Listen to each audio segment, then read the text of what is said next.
పెడుతున్నాడు కదా. రోజా గారు ఇంకా బయట తిరుగుతూ అరుస్తా అన్నారు కదా. చాలా సార్ మంది వాయిస్లు ఆగిపోయాయి. ఏం అంబటి అయిపోలేదు సార్. రాంబాబు సార్, అండ్ ఏం రోజా ఆగిపోలేదు. కొంతమంది నాయకులు మాత్రం మాట్లాడుతున్నారు. చాలా మంది మొత్తం కామ్ అయిపోయారు కదా. ఇప్పుడు కామ్ చేసేసారో కామ్ అయిపోయారు. సార్ ఆగిపోయిన వాళ్ళు ఆగిపోతా ఉన్నారు సార్. మాట్లాడే వాళ్ళు ఇంకా మాట్లాడుతా ఉన్నారు. పేరు నాని గారు బయటకు వచ్చి రెచ్చగొడతా ఉన్నారు. జగన్మోహన్ రెడ్డి గారు ప్రెస్ మీట్ పెట్టి రెచ్చగొడతా ఉన్నారు. నేనేం చెప్తా ఉన్నానంటే సార్, సార్ ఎవరి మీద కక్ష సాధింపు చర్యలు ఉండవు సార్.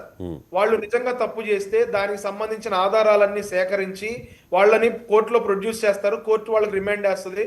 త్వరగా విచారణ చేపిస్తే శిక్ష పడుతుంది. ఒక వ్యక్తిని అరెస్ట్ చేయాలి అంటే ఎలా అయినా అరెస్ట్ చేయొచ్చు, మీకు తెలియదా? ఎలాగైనా అరెస్ట్ చేయొచ్చు. మేము అలా చేయట్లేదు కదా సార్. టార్గెట్ చేయాలనుకుంటే ఎలా అయినా చేయొచ్చు. ఎలాగైనా చేయొచ్చు, మేము చేయట్లేదు కదా సార్. మీరు అన్నదాని ప్రకారం చూసుకుంటే ద్వారంపూడి చంద్రశేఖర్ రెడ్డి చాలా విధ్వంసం సృష్టించాడు కదా కాకినాడ జిల్లాలో.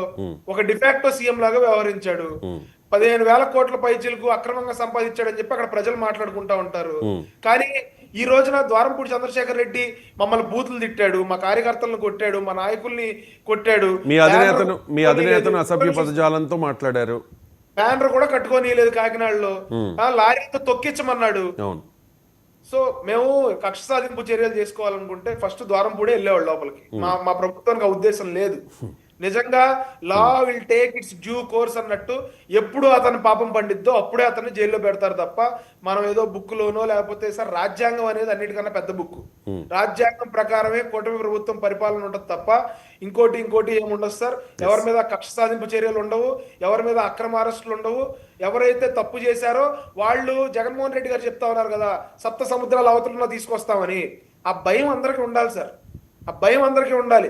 జగన్మోహన్ రెడ్డి గారి ప్రభుత్వంలో మేము లూటీలు చేస్తాం, దందాలు చేస్తాం, దౌర్జన్యాలు చేస్తామంటే తర్వాత వచ్చిన ప్రభుత్వాలు పట్టించుకోకపోతే ఎలాగా? వాళ్ళు చేసినవన్నీ బయట తీయాలి కదా.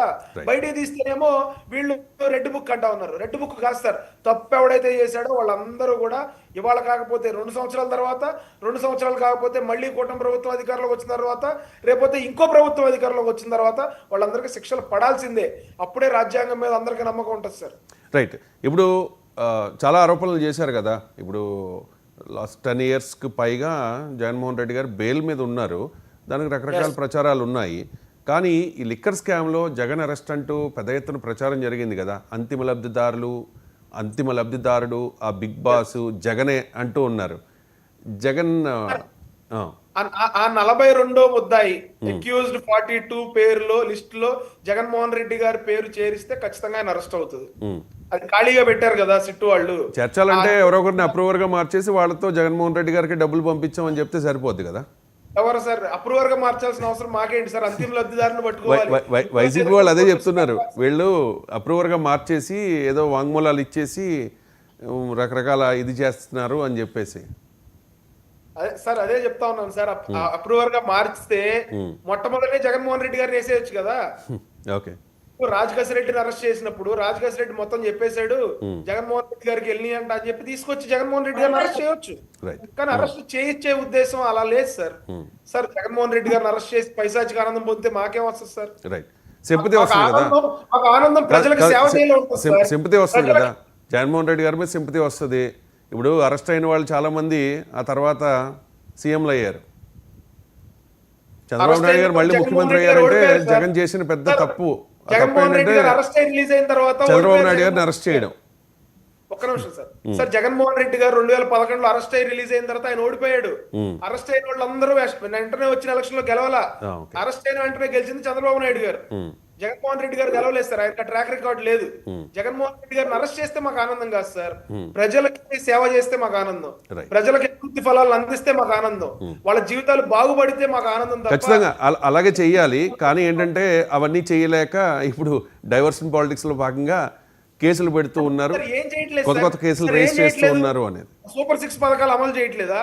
పెన్షన్ 4,000 ఇవ్వట్లేదా? గ్యాస్ సిలిండర్లు ఇవ్వట్లేదా? ఏమి ఇవ్వట్లేదు సార్.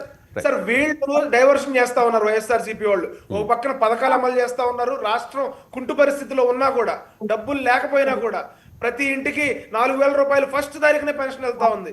వాళ్ళు లేకపోతే చేయలేము అన్న వీళ్ళందరూ నోర్లు మూసుకున్నాయి ఈ రోజున. రైట్. ఫైనల్ కాలర్ మూర్తి భీమవరం నుంచి. మూర్తి గారు నమస్తే అండి. డైరెక్ట్ పాయింట్ కి వచ్చండి. అది ద్వారంపూడి చంద్రశేఖర్ రెడ్డి కొడాలి నానికండి పవన్ కళ్యాణ్ ని విమర్శించే స్థాయి లేదండి వాళ్ళకి. ఎందుకంటే వాళ్ళ అవినీతిలో కూలిపోయిన వాళ్ళు అండి వాళ్ళు. ఉమ్, అవినీతి సామ్రాజ్యాన్ని స్థాపించి మొత్తం కుంభకోణాలు చేసిన వాళ్ళు వాళ్ళకేనండి. పవన్ కళ్యాణ్ నిక్కర్సిగా ఉండి నిజాయితీగా పరిపాలించే పవన్ కళ్యాణ్ కి వాళ్ళకే పోలిక లేదండి అసలు. ఉమ్, ఆ, వాళ్ళ బియ్యం స్కామ్ చేసిన వాళ్ళు ఒకళ్ళండి. కొడాల నాని ఏమో పౌర సరఫరాల శాఖ మంత్రిగా ఉండి చాలా చేశాడు.